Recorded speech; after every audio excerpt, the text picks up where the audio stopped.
welcome to a Fish and Flower podcast. I'm starting fucking immediately. A stream of conscious podcast. I'm Flower, aka Rhodes, and my fun fact is that this is the 69th episode of the podcast. That's my fun fact. Yep. Yep. LOL. I would like I did check this morning, right? Because this is a sequel to a book we've done already on this podcast. The first book is episode 11. What the fuck? Also, it's the first episode we got to 100 listens. What the fuck? On YouTube, specifically. But yeah. Okay, you can say things. My name is Sis, aka Stingray, and I took the notes for this episode, but Rose is still leading the episode, so it's gonna be extra funny. I literally just finished very the book. Four Horsemen episode-esque, except we switched places. Guess how many pages I notes? The way I could totally just hover over it because I have it open right now. I forgot you put the content warnings on here for me. You're so nice. I already opened up the story graph so I could put them in myself, but thank you for putting it there for me. I don't want you to have to look at it. I can just stay on one tab. Yeah. That looks like a small bar. I'm gonna go with 8. No. Oh God, it said 24. We really have switched places. Oh my gosh. But here's the thing, I made them look pretty, and there's the action pictures too, so it's not actually true. There are pictures. That reminds me, if you're listening to this, the YouTube video, I did learn the fish in the beginning of making these notes, did inform me that there were pictures in the notes, right? And so I brought up the idea that the YouTube video, I will download the photos and put them in the YouTube video when I go to edit. So that's an added bonus if you want to watch a YouTube video, I guess. I don't know why I'm pushing people towards the YouTube channel. That's where we get most of our views. I don't know why I'm pushing people there, but because that's where our main audience is. Also on YouTube, if you're watching on YouTube, up above in the cards will be things we never got over, since that is the first book in the series, and also because apparently this is my era of we read the first book forever ago, and now I read the second one, and so when are we going to do the third book in the series type thing? Because apparently this is like the second one in a month that we've done this, right? So I do have to say that the third one, the last book in the Knock 'Em Out series, is planned for beginning of August. It is fine. It's not like I'm forcing everyone to wait another year. It is great. It is okay. I'm going to actually finish series. I also have plans to continue other series we've started on this podcast. Hear me out. Imagine doing the job, right? Did I even do a fun fact, or was me writing the notes the fun fact? I think doing the notes was a fun fact. Oh, my computer likes to psychologically abuse me. Oh, yeah, that too. Mine does too. It's just a normal thing. Remember that week where my headphone jack wouldn't work and then all of a sudden it started working the other day? Okay, I started off where I would put my thoughts in blue because I gave Nash green, but like I said, like halfway through I gave up on making it extra pretty. Okay. So. Oh, good. You also start with talking about what happened in the first one. That's good. I will say something about this book. I'm so prepared. This book is excessively long. I did complain a lot about how long it is before I picked it up, and then I went and read it in 2 days, and I was like, you know what's good? 4 stars. Because you listened to it. I read it with my eyeballs, and I took extensive notes. I know. Now you know how I feel like 90% of the time.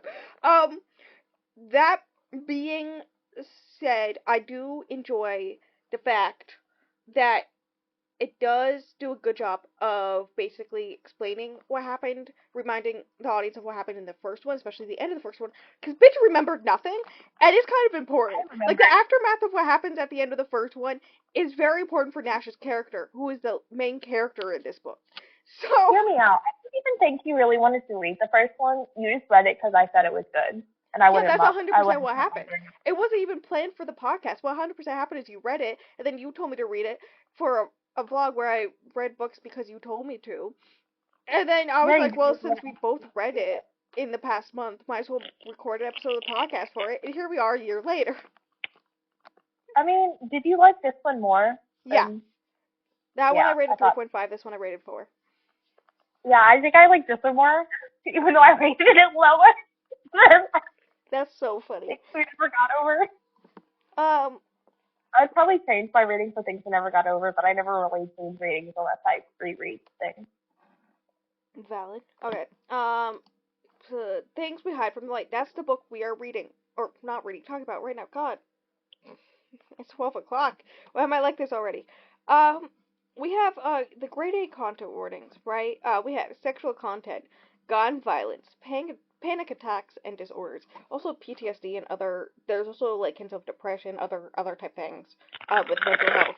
Um, kidnapping. I just picked ones off Storygraph, so. Yeah, I know. I just wanted to hint that those are also a thing. There's just like a lot about mental health representation, um, and especially after a traumatic experience and how that affects like who you are as a person and stuff like that.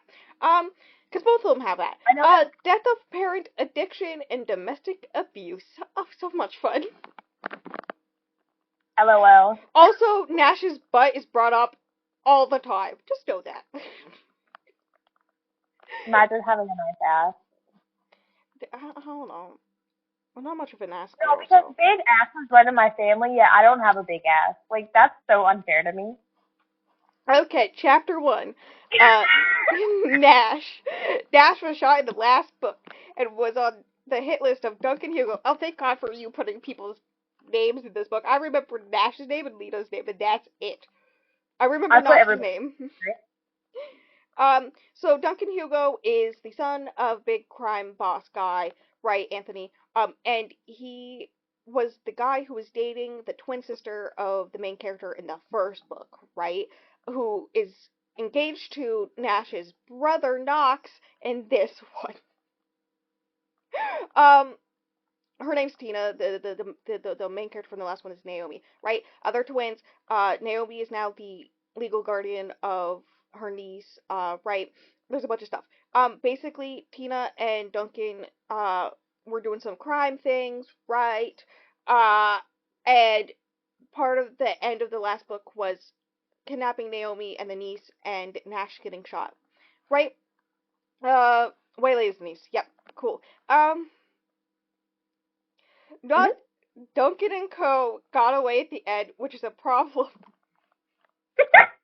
It is!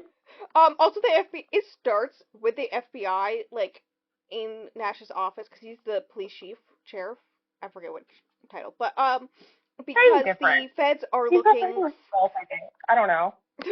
the feds are looking for Anthony. They want to, well, they know where Anthony is, but they want to actually get him, right? Actually Not me spelling get Duncan's name wrong like 3 times.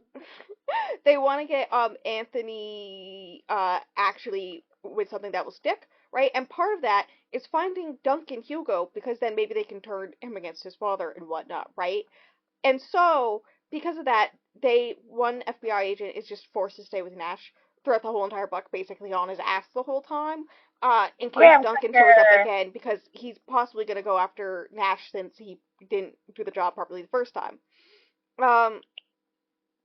Also, everyone assumes Nash's shooter was Duncan. Duncan did order it, so.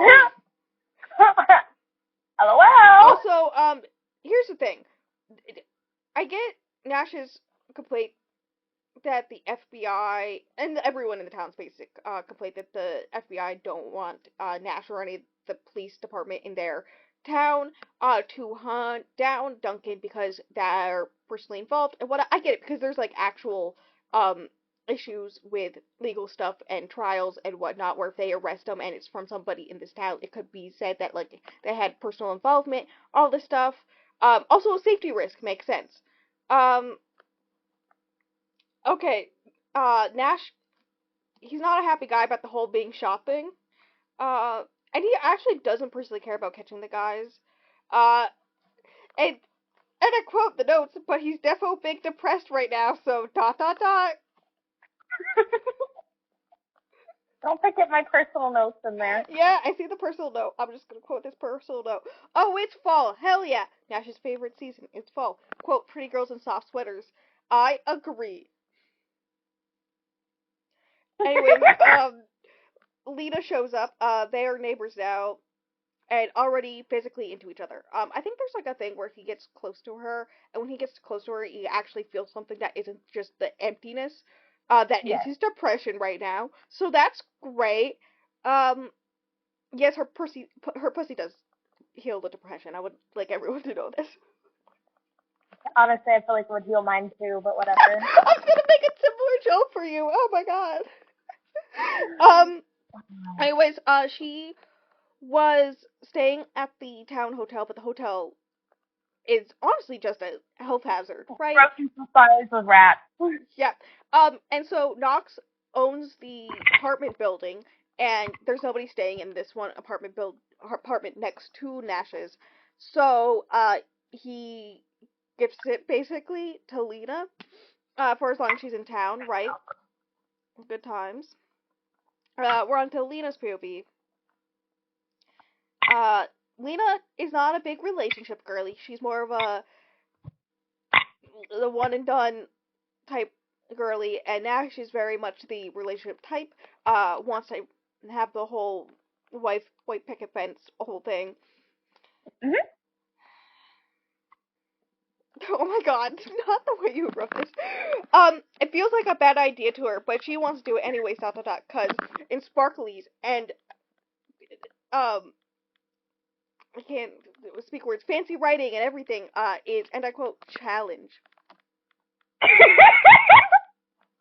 Not, oh, the smut's gonna be so good. Lena's giving mastermind. What the hell? Yeah, Mastermind by Taylor Swift. Oh. And I quote, small towns are where busy professional woman gets seduced by rough around the edges local business owner. Ooh, or a sheriff. Have you met the sheriff? I love when she breaks the fourth wall. Her parents are always checking in on her, because of something that happened when she was a teenager. Cough, cough. Knox, Naomi, and Waylay bring her a, plant housewarming gift. Waylay immediately starts going through all her shit, including but not limited to files that she is very worried about them looking into. That's suspicious. That's weird. And then there's also like a whole thing where they plan for an actual mattress to show up by the end of the day, and they invite her to dinner on the weekends and all this stuff. Hey, did you know I missed Knock, the BTS? Yeah. I would like everyone to know the fish is suspicious. That is exact wording, suspicious of Lena because she told Nash she was in insurance, but told her mom that she was at a training thing, and she has a box of files, including one on Duncan Hugo, or should I say Duncan? I don't know why I kept forgetting the first id in Duncan. That's so funny. I would also like to know, I know the exact amount how much her parents call her. They literally switch it off, like, one each day. Like, if her mom will call her one day and her dad will call her the next day. And it goes like that every single fucking day. God. I would kill myself. Same.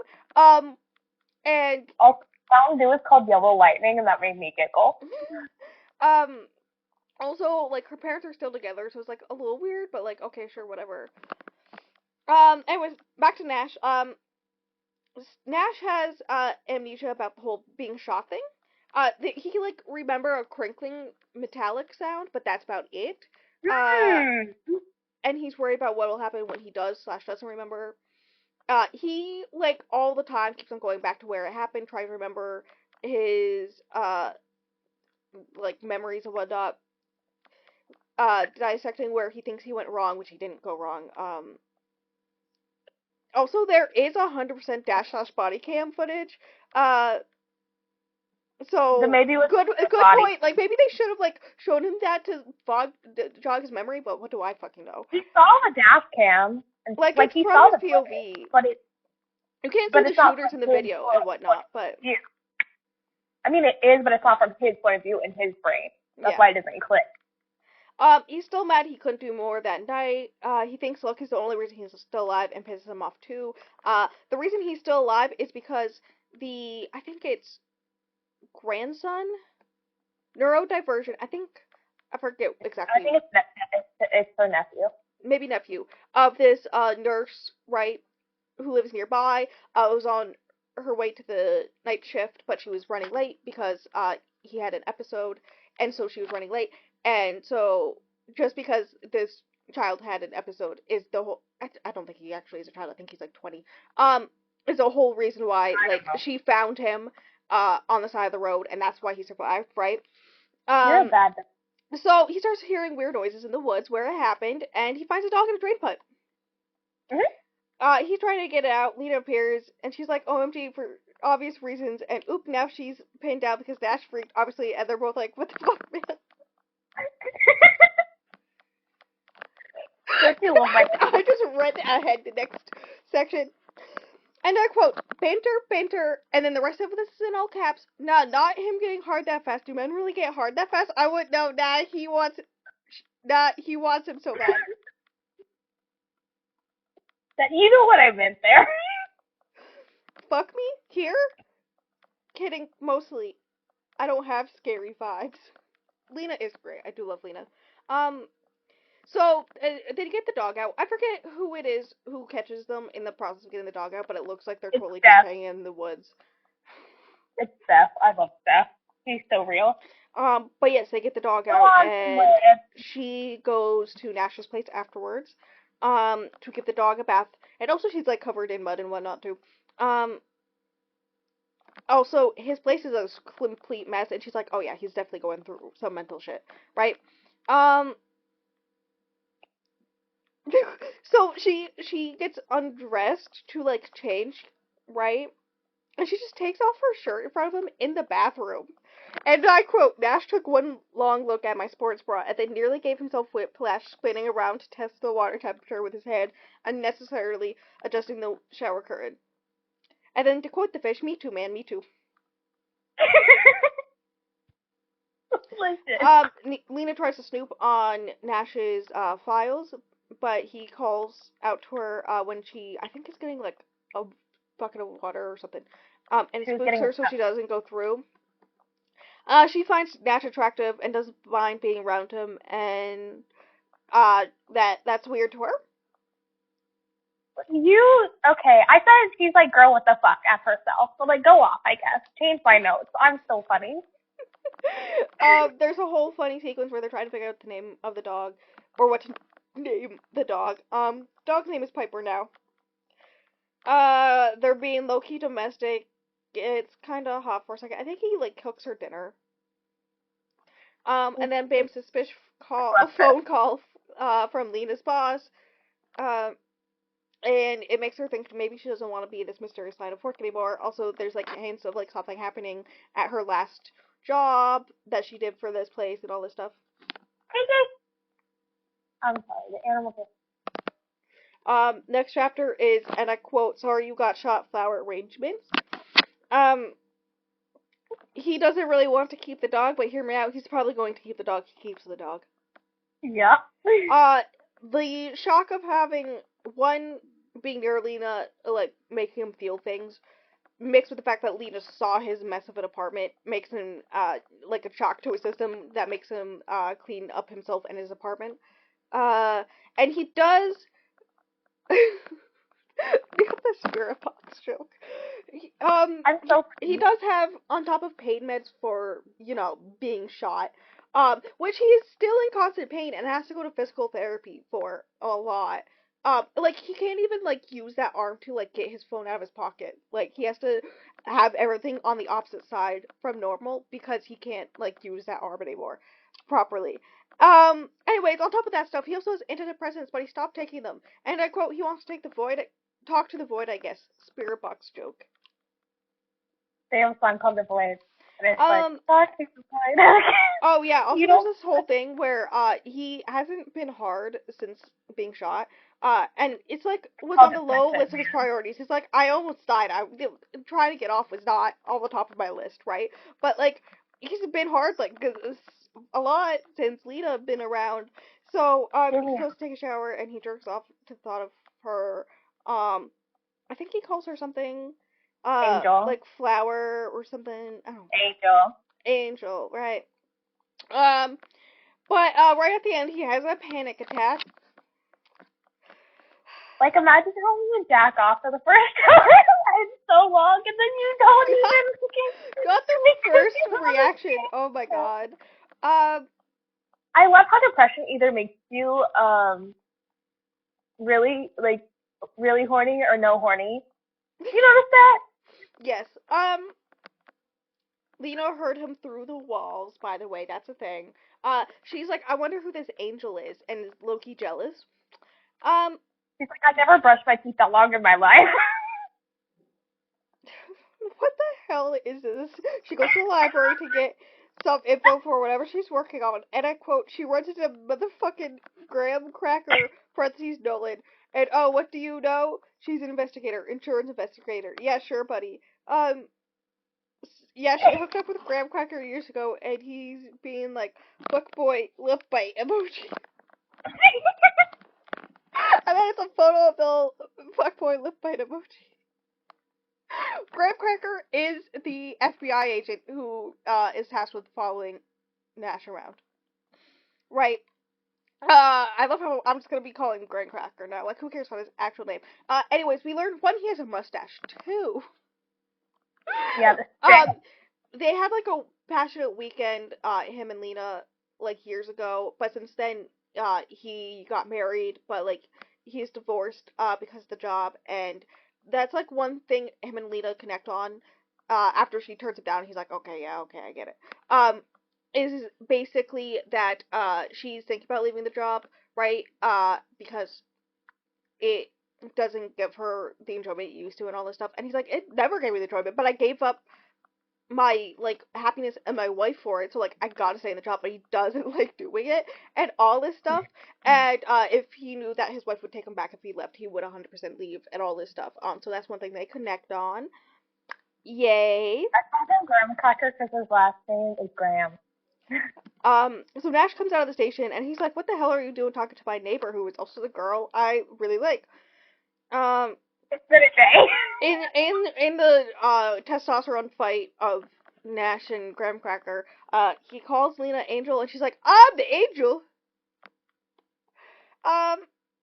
Nash and Cracker are basically going back and forth because, you know, history versus Nash flying Herman BS. There should be a comma there. My bad.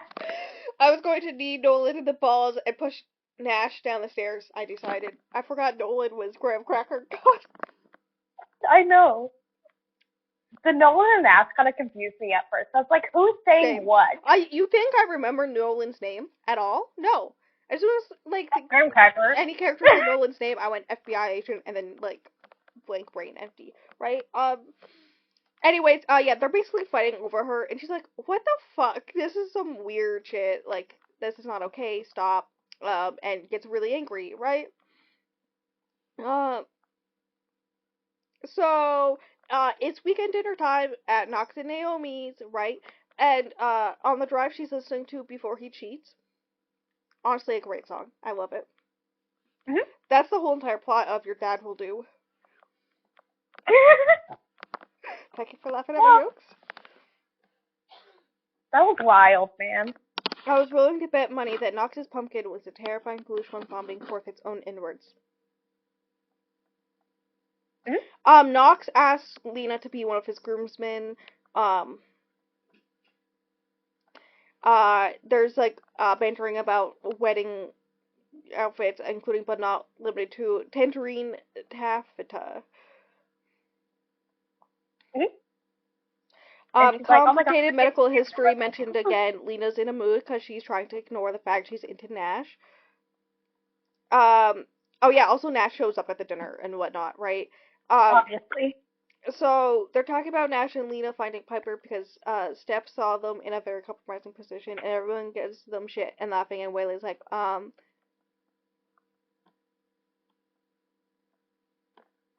have no clue what this quote you wrote down is. I'm just gonna skip it. No, because they're talking about how they saw how Steph saw Nash and Lena, because it was basically like it was fucking her from behind, you know, when they were trying to pull the dog out from the drain pipe, and Knox was earmuffing her, you know, mm-hmm. and Knox was like, what? He was going to say, what the fuck? But he said, ferret instead. And then Waylay said something, and then somebody said, earmuff her harder, and I thought it was really funny. Okay. So, Nash's POV, he really likes Lena Sweater. And so we get the grade line, okay, Creeper, get a hold of yourself, you're depressed and pissed off, not a sweater-sniffing stalker. I feel that. I thought that was funny. No surprise, the family dinner is really draining on Nash, because his family is not the happy family who talks about feelings, type, but Naomi's is. So they're all like, let's talk about our feelings, blah, blah, blah. And he's just like, I want to die in a hole. Why did I connect with that sentence too much? Whoops. Anyways, and being social while depressed is just generally draining. He's also mad that Lena lied about her job. Parentheses, how do earrings dangle flirtatiously? That's a good question I have. So, Waylay, it's a queer day at school, right? No one knows who her dad is. I'm pretty sure that's still, like, an unknown. And her mom's in, prison. So she asks, Nash and Knox, it is made a joke that, like, Knox is a dad now and all this stuff, right? Throughout the book. And so she asks Nash and Knox to come to her queer day at school and be, like, her parents at queer day, and it's just so cute. And Nash is immediately, like, the idea of it in general, like, is not, he's, like, so depressed. He's like, fuck, no, being around a bunch of teenagers, not my idea of a good time, especially when depressed. But he's, like, despite the fact that he's hella depressed, he's just like, okay, for Waylay, I'll do it. So anyways, everyone at one point leaves the kitchen, and I'm pretty sure, or dining room, and it's just Lena and Nash. And there's very heated convo about Lena lying. And let me just, quote the fish notes. Can they bang already? OMFGGEFIYWGFWGFWFBTIW. You could have just said keyboard smash. Oh, this is chapter 8, and I'm like, can they bang already? It's not until 2/3 of the way through the book. 67%. I remember. That's so far. Like, I understand, but like, damn. I know, right? So things get heated. And I think we all understand when you're having a heated conversation, you get stressed, and because of the stress, her heart monitor notification she keeps on her watch goes off, and Nash notices this. Anyways, I'm pretty sure they're like, he has her up against a wall and things are happening, and she says something about it's none of your business, and he says something about, of course she's his business, or something like that, right? When Knox of all people interrupts. Do men really get hard that quickly? Like, I don't know. I mean, don't ask me. As a woman who you has made out with men before, I don't know. Don't ask me. Don't ask me. Knox is all hell no to Nash and Lena becoming a thing. Anyways, Mrs. Tweedy, I think that's the elderly neighbor across from Nash and Lena. That I was at Knox's wall for interrupting you. Okay. I was so pissed about that. So, Mrs. Tweedy is that neighbor. She's, like, friendly with Lena, and also constantly asks Nash to fix things in her apartment so that she can look at his ass. LOL. It's so real. Like, so, I love that. I think Nash and Lena are still fighting back at the apartment, right? And, he says something about ma'am, and she's like, don't you ma'am me, this is Northern Virginia. Y'all better say y'all. You can't all shucks your way out of this. I thought that was real. Nash apologizes. We love that. It takes him a long time the next time he has to apologize. Let me fucking tell you. I talk about graham crackers and grade A line pain in my ass mustache. Nash admits she makes him feel something. My bad. They talk about how they want to hook up, but it would mean different things to both of them because Nash needs emotional support right now. And he says there's a whole lot of reasons you should say no. That whole conversation. Not another reaction. Okay. It's the one of the person gritting their teeth, gripping onto the other person's shoulder, right? That one. That's the highest quality I've ever seen that. I like Googled it and downloaded it instead of just emailing it to myself. But I've never seen it in that high quality. I was like, damn. Anyways, they slow dance in the kitchen. Mhm. I was so normal about that whole chapter. So she goes to the gym with Mrs. Tweedy. And guess what? It's really intense. These old people be superhuman for real. Jeremiah, who is bi and works at Knox's barbershop, and Nash are working out by each other, and Lena and Steph are just heavy breathing and sweating, freak out because the crushes are in the building. Oh yeah, Steph is here too. He joined the group sometimes. Steph is the gay best friend, if we forgot. Nash that ass Morgan. Hot convo post-workout, all sweaty, and Nash asked Lena to watch Piper. Nash gave Lena his water, and Jeremiah gave Steph his towel, because obviously this is important information. Okay, next chapter, Nash actually takes his antidepressant. We're so proud. So the day started off good, but he dropped hard and isn't looking forward to meeting up with Nox and Lucian, but he knows if he doesn't, Nox will drag his ass down there. Because Nash's apartment is above Honky Tonk. I did not remember that. Lucian shows up, and so we have another frat boy lip biting emoji, because somebody's obsessed with Lucian. Are you surprised? No. Grimker, fuck off. He's telling Nash like it's so bad, like you could at least pretend you aren't trying that hard. I don't fucking know.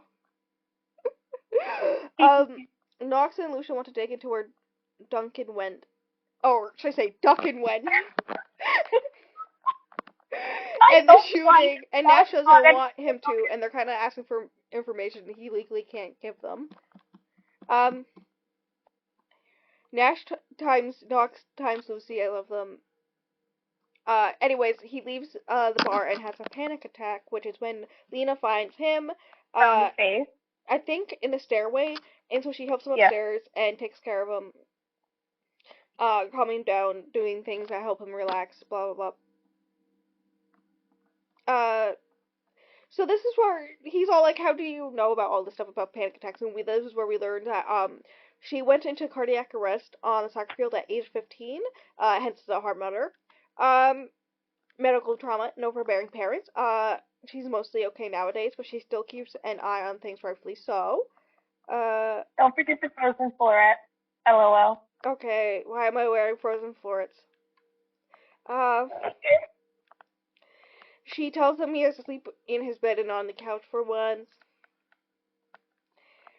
He says on one condition, and it's that she stays the night. So they're sharing a bed, and Nash took a quick shower, and Lena's like, OMG, OMG. Like, me too, girl, and he gave her a shirt to sleep in, and she's not wearing underwear. Don't be I'm pretty sure she was wearing leggings or something. She could have just left the leggings on.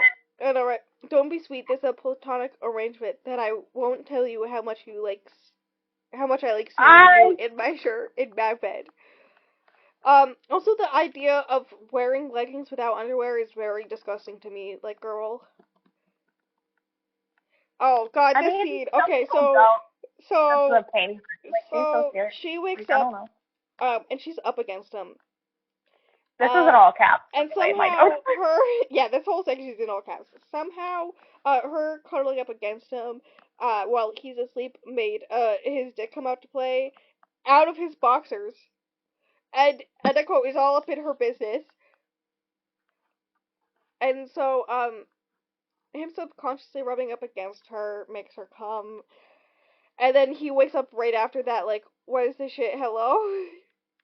He gets scared that she thought he did it on purpose and is apologizing profusely, and she's just like, haha, yeah, it's fine, I gotta go get out of here, bye! Like, that was fucking wild. I was just reading, it was casual, they went to bed, and then all of a sudden, that was happening. I was like, what the fuck? Yep. Okay, not the fish line. Dark, sexy businessman Lucian has a dark, mysterious past. How could he? Why was he locked up at 17? Like, we do get hints of that in this. So, oh god, okay, I would like everyone to remember ACAB is a thing. All caps, all caps? No, all cops are bastards. Anyways, there's a dirty cop. I forget his name. What's his name? Tate Dilton. Tate. Dilton. So Tate, there's like this whole thing. So one of the other police officers, I think it's someone Nash really trusts, comes up to Nash and talks about what Tate was doing while Nash was, recovering from being shot. And it includes not limited to, but includes a big example is there was this black couple. I think one of them is like a civil rights lawyer of some kind or something like that. I think she was, right? Was going like 3 miles over the limit, right? Meanwhile, his high buddies sped right past them as he pulled the black couple over, and then dragged the black man who was the driver out of the car and beat him up, and had to be pulled off of him. Anyways, so he suspends him. We're coming off the kneecaps, if you haven't heard. Yeah, he suspends him, and I quote, the Fish's notes that, yes, agreed. That's not going to make us feel better about him being chief just because he's actually doing his job. I fear said suspended cop is going to cause problems later on. 100% he does. 2, I will talk about this near the end because we learn more about Tate at the end and, stuff. But basically, Tate's character could have been anyone, just any random person. He did not have to be a cop. I very heavily believe that he was made a cop just to make Nash look better. In the whole he's a cop thing. Yep. So Lena's at a diner. Lucian just slides into her booth and is like, "Hey, I'm gonna have a conversation with you," and talks to her about Nash wanting her not to hurt him. Lena clocks him so hard. Read that motherfucker to a T. And then we have the Fish's notes. Lucian in all caps with 1, 2, 3, 4, 5, 6 N's, and then D B F V S G A H E F U H A E I F U A O I E F H. Oh my god, girl. I can't help it. Okay. Think about how unhinged the notes are gonna be for his book. Nash takes flowers to the nurse that found him after he got shot and saved his life. There is a thing where we think it's her nephew, has an episode while he's there, and her and I think it's her sister are very worried about like him because like he's a cop and this is a black man having an episode, right? So they're like and he is just nice to him and talk to him like he's a human being, and this kid who's 20, I don't know why I keep on calling him a kid, like trusts him and leaves the building, and it's just a good situation, okay, right? Could have gone very wrong, it's a scene 100% to show that Nash could be worse, but he's not, because he's a hysterical black man and he didn't immediately shoot him. A miracle. God. It makes sense start thinking about like being trained and stuff like that too, etc. Yeah, sensitivity training and stuff, yeah. Especially with race and whatnot.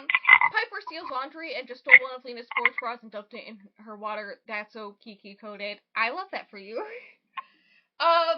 Well, because she'll just try to take her toys or like socks or scrunchies, and she'll like be meowing, and then she just walks up to the water bowl, and she tries to dip it in there, and every time I catch her doing it, I'm like, you cannot dip that in the water, and then she like, and then I tell her, no, you cannot dip that in the water, and then she turns around and walks off all sad because she can't dip it in the water, and I'm like, girl. Did I tell you about the time last week where Bella drank like all the water from the water bowl?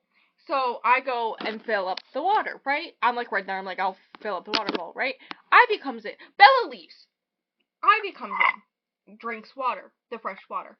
Bella hears Ivy drinking water, stands in the doorway, like 2 rooms away, and then turns around and leaves again. Then once Ivy leaves, like once Ivy's done and she leaves, Bella comes back out and drinks half of what's left of the water. Make sense. Okay, sure. So Nash brought Lena flowers and is about to cook her dinner, and they're being domestic and talking about being vulnerable, good things. They're sleeping in the same bed again, and she says, Nash, the sleeping thing only works if you shut up and go to sleep. So now, they just woke up and it was getting kind of hot, and now, Lucian just, like, storms in. I'm pretty sure. And then, Fish Quill, please, I need them to bang on MFG. It's gonna be a while, bestie. Yeah, no, it is.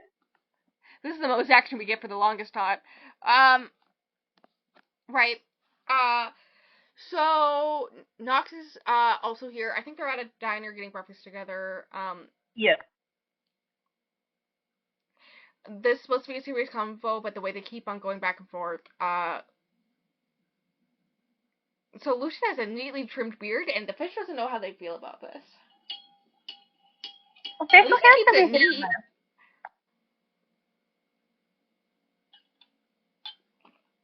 Oh yes, barely cold iced coffee, my favorite. I should have left it in the fridge longer.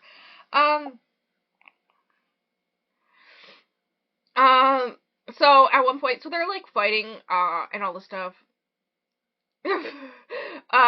And all this stuff, and the server comes up and he's like, "Can I give you anything else right now? More coffee, napkins to mop up any future bloodshed?" "No? Okay then." And then leaves.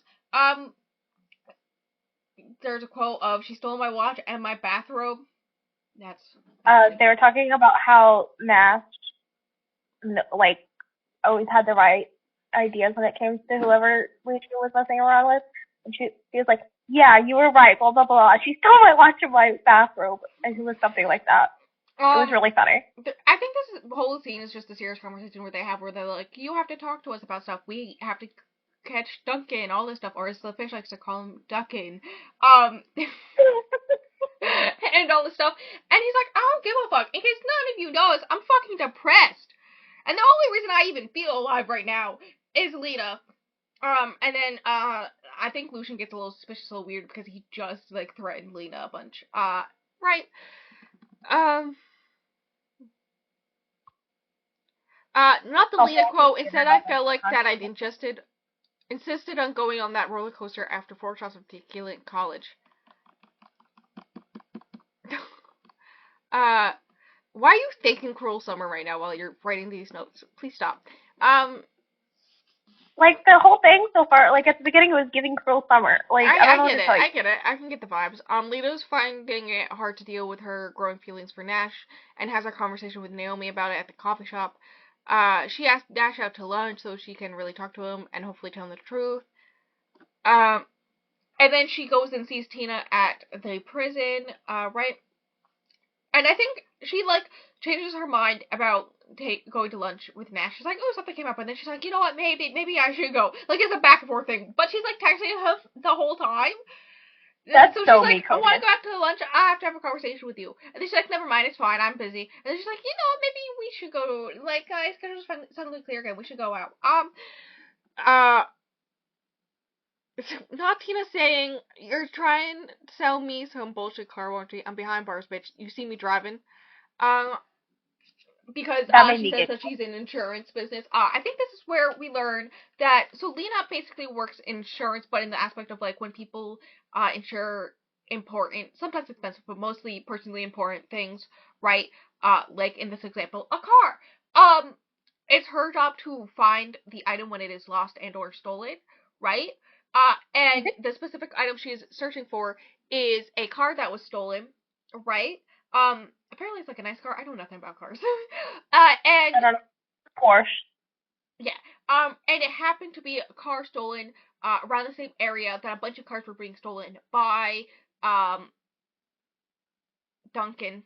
There we go. That's his name. Why did it take me so long to remember his name? Duncan and his crew were stealing cars, so it's very believable that it's a car he stole. But, like, it wasn't among all the other, like, stolen stuff they found, right? And so, like, she's trying to figure out where this car went. I think this is when Tina gets her information on a bunch of different guys that he worked with that, like, nobody, the police and FBI haven't found yet, right? So Nash is already not having a good day because, you know, he's forced out of bed by Lucian and then forced to go to breakfast with his brother and Lucian and then forced to tell his brother and Lucian that he's depressed. And then when he gets to the station, his dad is in his office. For those who do not remember from the first one, I did not remember. It's a good thing this book is a good job of reminding me these things. Where their dad, their parents were in love. Their mom died tragically. I think it was in a car accident. And afterwards, instead of like being a good parent, he got addicted to drugs and is still addicted to drugs, and that's why one of the reasons why Nash became a police officer and all this stuff, right? His dad is trying rehab again. Nash is supportive, but isn't getting his hopes up for a good reason, because this is like the first of many times, like type thing, like he supports him and is like, good job when he does the thing, but like he doesn't expect anything from anything anymore. Right. Also, I think this is also where it's brought up that he would in school purposely make sure that he always had really good grades. It's hinted that he had like straight A's. Like he's actually a smart guy. Weird. And also like he was like this stereotypical like football guy in sports and whatnot to try to make it so his father not really would be proud, but would like notice and wouldn't do drugs, thinking that if he was good at school and sports, his dad wouldn't do drugs. And you know, that's just kind of sad. Yeah. So Nash is frustrated over Lena. But Nash and Graham Cracker decide to go see Tina. When they get there, they see Lena leaving. And Nash calls her. She lies about where she is, right? And he is pissed off. I get it. So he goes to confront her, and when she opens up the door, she's just in a towel. So we're horny and angry and done and staying away from each other. Nash doesn't like liars. There's also this whole thing where he's all like, stay away from my family. If you're near them, I will destroy you. Like all this stuff. And she's like, I am like the groomsman at your brother's wedding. What are you talking about? Right? So, yeah, and then there's a fish message that is, please bang. Oh my god. Keyboard smash. Listen. Sinful suit, Daddy Steph, please, I love you. So Waylay has a soccer game, and the whole entire, like, bridal party is invited to discuss wedding details with Naomi. So, like, one is first thing in the morning, and two, I think it's first thing in the morning. It may not be. I think they're also all drinking, all the women are drinking Bloody Marys. Yeah. Right? And the real one. Moody about, the whole Nash and Kerr, encounter. Something about a permanent orgasmic glow. Referring to Naomi. So, the girls have a conversation about Bangalangan. This whole entire orgasmic glow makes Sloane bring up the fact that she needs to get laid. But guess who's right up, like, has shown up and is right behind her? It's Lucian. And she brings up the fact that she has a date. And Lucian is crushing his coffee. And the date is graham cracker. Anyways, Nash shows up. Roach the size of a beaver. Knox, please. Literally, the whole crew is here, even Graham Cracker, and they're all fighting and explaining all the BS. So, and then Lucian is so hot by.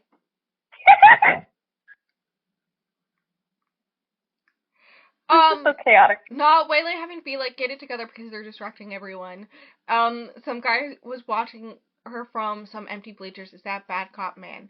I'm gonna go into more detail what happened at this whole thing. Basically, he's all like, I'm going to tell everyone your secret. Like, if you don't get out of here, right?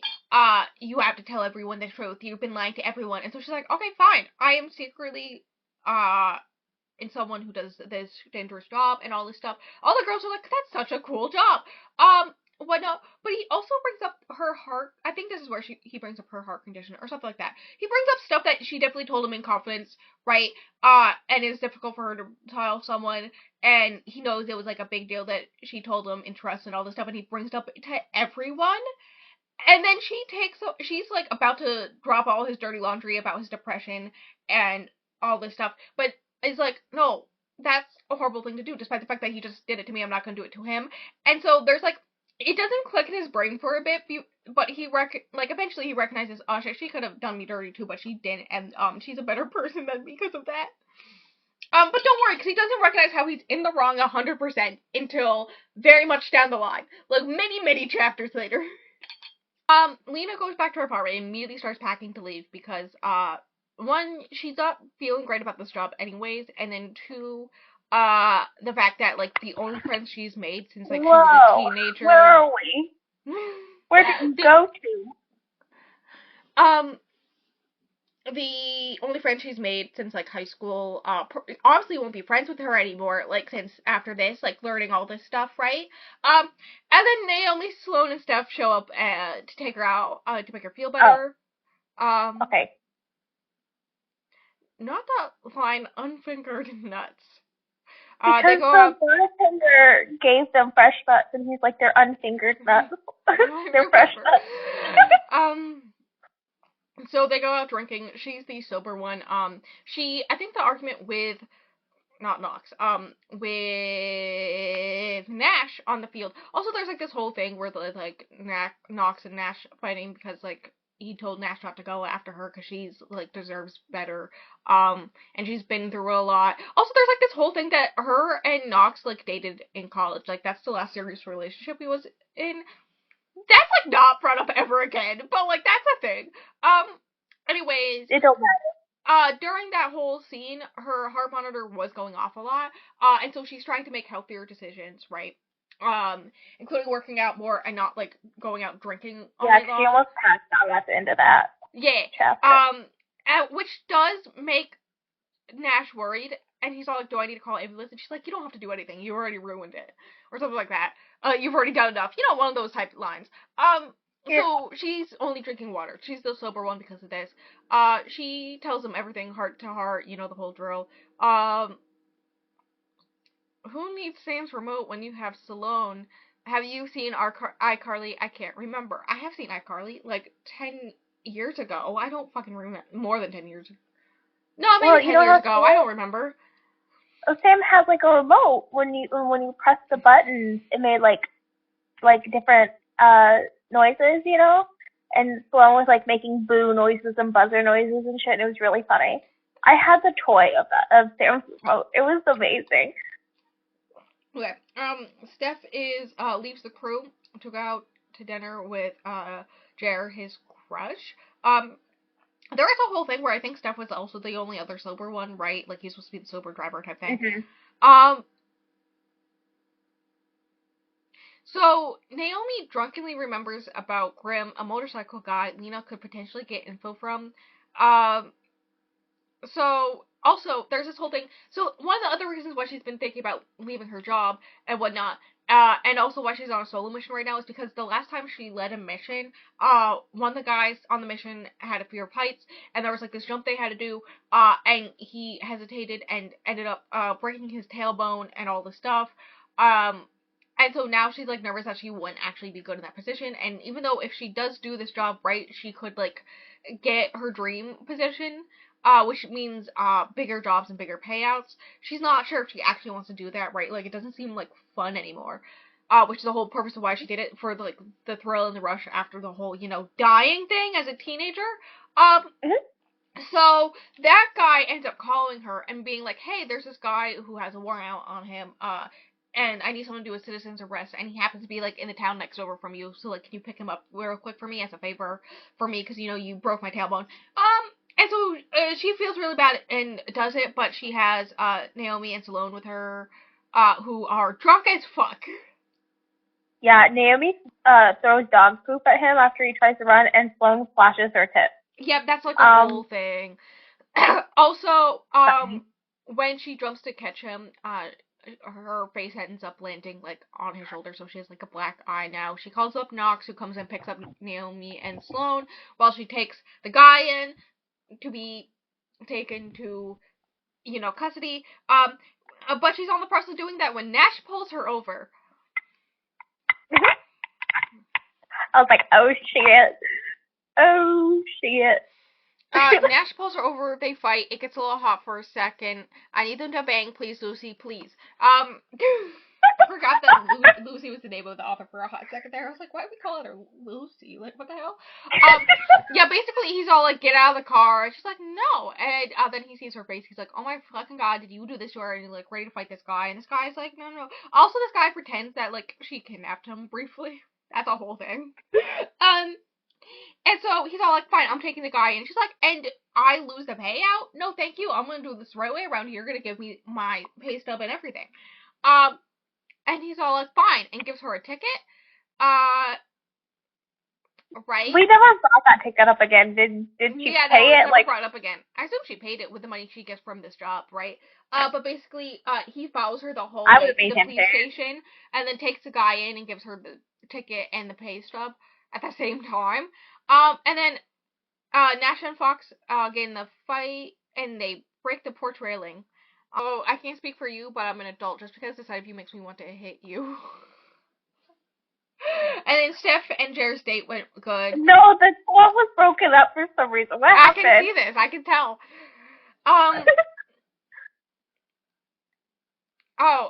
Here's a full quote. I can't speak for you, but I'm an adult. Just because the side of you makes me want to hit you in the face with a folding chair doesn't mean I can't tolerate you for one day. Lena and Nash, you know. Another convo about how they're hot for each other, but can't stay away from the other, you know, the whole thing. I would like to note Nash still has not apologized about all the shit he said, and betraying her trust. And then Mrs. Tweedy says the grade A line, I know it's not politically correct, but I love me a good consensual manhandling. I was like, Miss Tweedy! The 70-year-old lady has more action than I do. Same. Oh, okay, so this is the chapter. Your whole entire notes for the next chapter is trying to be good cop.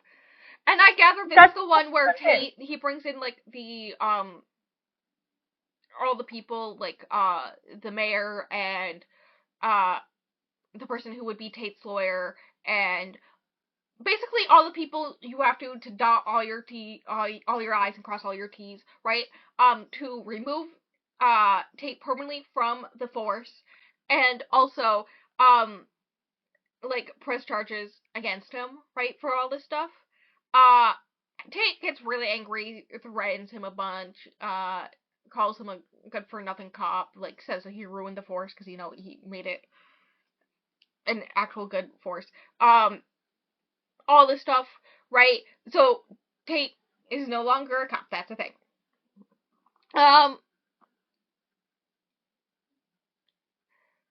So, Lena's waiting on Nolan to have drinks with him.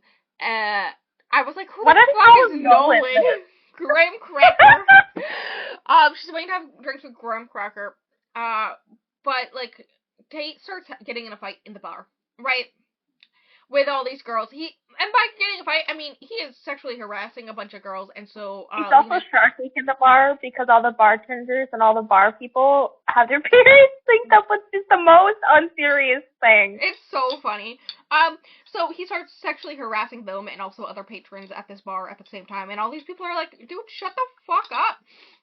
And so to get his attention, so that, like, nobody ends up going to prison for fighting this guy, right? Lena gets his attention because she's like, I can handle him, right? She's dealt worse.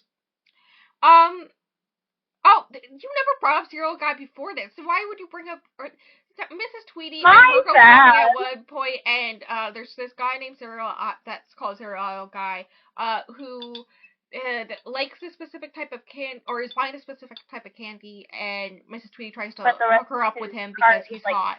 Okay? Serial Guy steps in. The fish does not trust him. That is 100% valid. I had a feeling and I was correct. Right. So basically, he steps in, and then Lena also makes a comment. He's all like, you want to fight a cop, Missy, and all this stuff. You want to be arrested. And she's like, from what I understand, you're no longer a cop. And then he calls her Nash's bitch or something along the lines, right? And that's when Graham Cracker comes in. And because he's, like, straight up FBI and can arrest him and knows that he, like, is no longer on the force and all this stuff, takes him outside and can get him out, right? and handles it for her. She's like, I can handle it myself. Anyways, later on that night, Nash knocks on her door, cause panic attack, and she brings him in. Good times. Anyways, it's career day.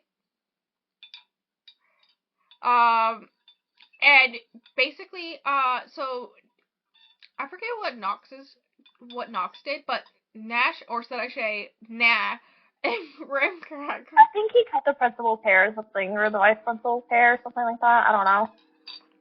Nash and Ramcracker do this thing where they, let the kids drive a police car, I'm pretty sure. Yeah, they sure that's illegal. No, they put the kids in the cars, and then they race in the cars. Yeah, I'm 90% sure that's not legal, but that's fine. It's a small town, whatever. They win, of course. The best career day thing, right? Because that's what we need. More cops. Mm-hmm. But it made Waylon happy, so that's all we care about. Yes, it made Waylon very happy, and he hugs him and calls him Uncle Nash, I'm pretty sure, and he almost cries. It's this whole thing. It is kind of sweet. Anyways, after career day, the three of them have a conversation about Lena's altercation with Tate, and Nash is like, dude, what the fuck? Mm-hmm. So Lena's out here doing her job, her job, and Nash calls her, and they talk about the fact that Lena didn't tell him about the whole Tate thing, despite the fact that he, slept in her bed the night before, I'm pretty sure. And she's like, what the fuck, how would I have told you, when would I have told you all this stuff? And he's like, okay, sure, you have a point. And he's worried about her working despite the fact that he knows she's perfectly safe and all this stuff.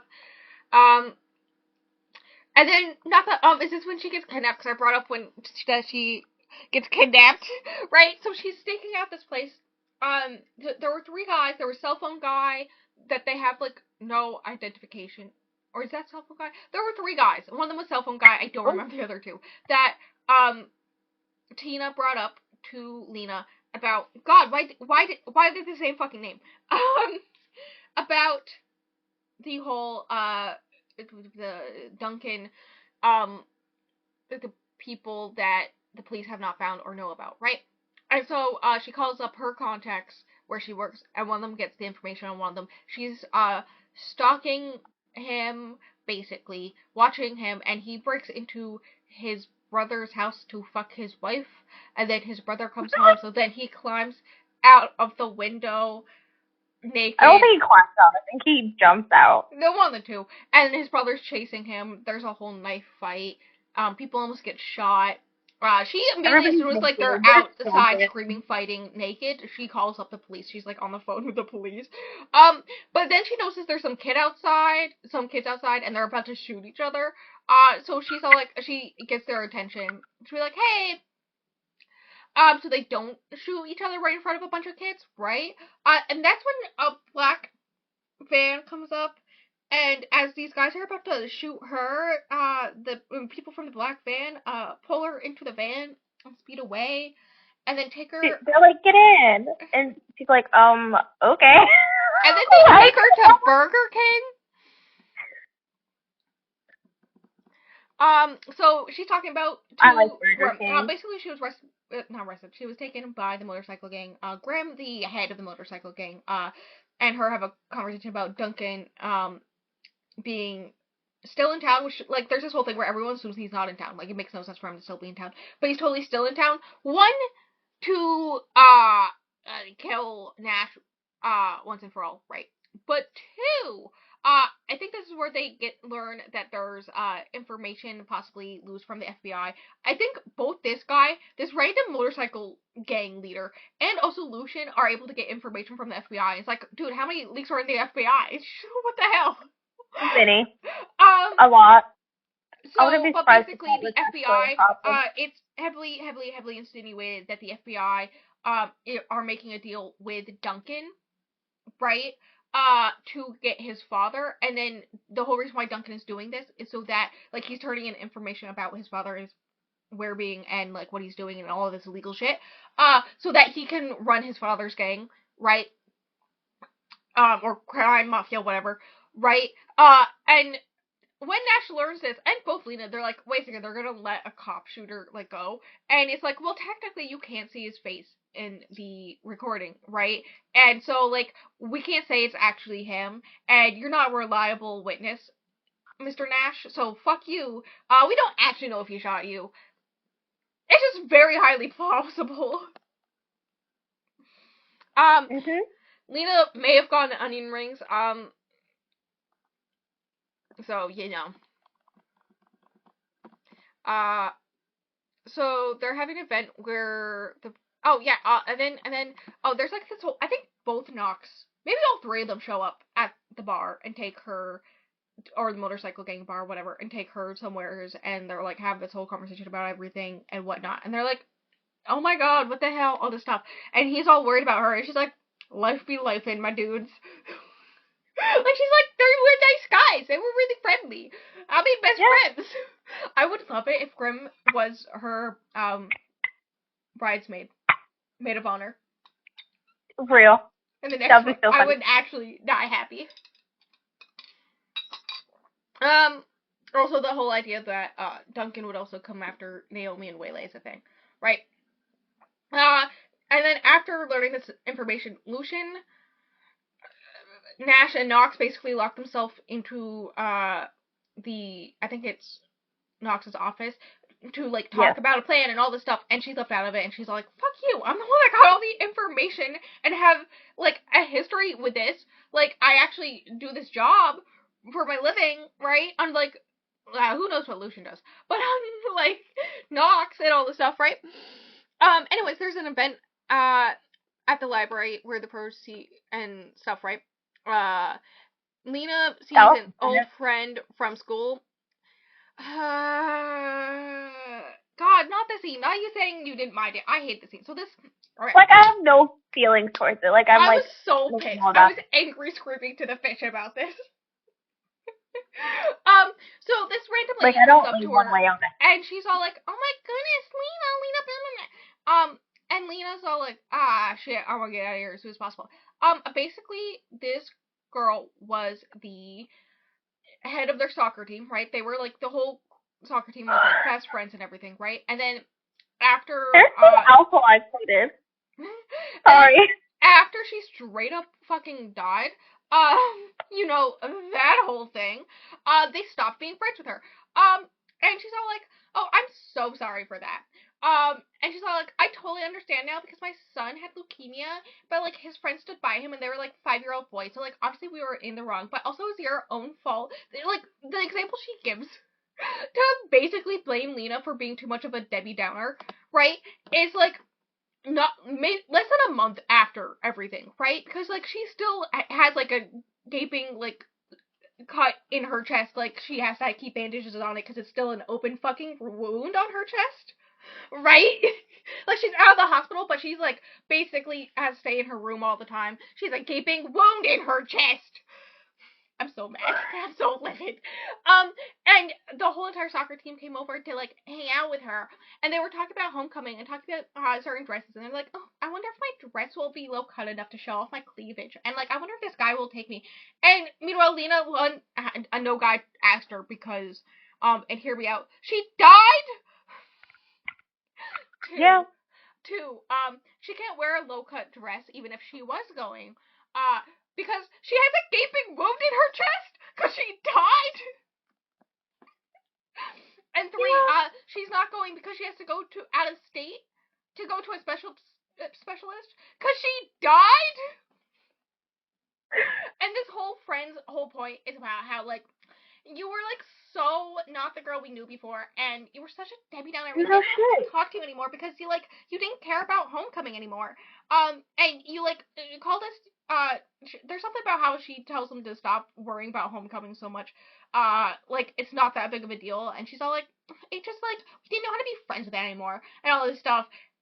And then Lena's like, you know what? You're right. It's all my fault. And I'm taking off my cardigan. It's not a cardigan. I'm taking off my flannel right now because I'm sweating because I'm so livid. Okay, just thinking about this whole scene. I hate it. I hate it so much. It's 100% pointless. It is 30 pages that could have been cut out. It is not needed. And also, complete fucking bullshit. thank you for coming to my TED Talk. Anyways, I didn't mind that I'm neutral about it. Does that make sense? Like, yeah, it was kind of annoying, but like, I don't know. I have a pet peeve about scenes like that or things like that Yeah, that I know. happen where like you go through something or something happened, somebody did something to you, something along those lines, and then time passes and that person comes up to you and is all like, well, technically it was your fault for, being a human being who dealt with the fact that you were fucking dead for 2 minutes or something. Like, she straight up died. Yeah. Yeah, which is why her and Nash get along so well, because he also basically died for like 2 minutes or something like that. And so, like, he also changed afterwards. And so, like, she's the only person who really understands that. And that's like a whole thing with them. I get it. But, like, you don't need the scene to prove that point. I already get it. Yeah. Oh, also, Graham Cracker was with the boys figuring out a plan about Duncan. And they show up eventually to the library thing. The girls are like dancing, having a fun time, right? When Tate decides to start sexually harassing girls again, God, can he stop for 5 seconds? I'd like everyone to know this man is also married. Oh my God, yeah. Poor Sloan. Poor his wife. I know, right? Yeah, that's the thing. He starts sexually harassing Sloan. Sloan's trying to get away from him. He, like, grabs onto her, all this stuff, right? So Lena, steps in. And then there's this whole thing where the Nash is there, and he makes this whole plan where he tells, he basically, goads Tate to punch him in the face. And, Lucian and Nox, I think, pull the girls up and away, and they're like, stay here, and then they climb onto the table to see everything, right? Mm-hmm. And Lucian says something about, like, stay right here, or I'll kick your ass or something to Sloan, right? Or you'll forget it or something like that. So, basically, it was all planned, where basically, if Tate punches Nash, when Nash tells him, come on, get out of here, you can't be doing that, right? That means that, Nash can arrest him for, not harassing, harming a police officer, you know what I'm trying to say, yeah. While evading arrest, right? Again, and so Nash gets to punch him afterwards, it's this whole thing. Yeah.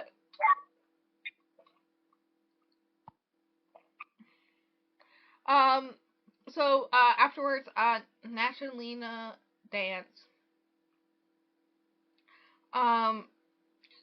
And they have a moment, and she's all like, I gotta get out of here, right? And so someone asks her to get something from the library, so she goes inside, Nash follows her, and they get steamy in the library, and they bang.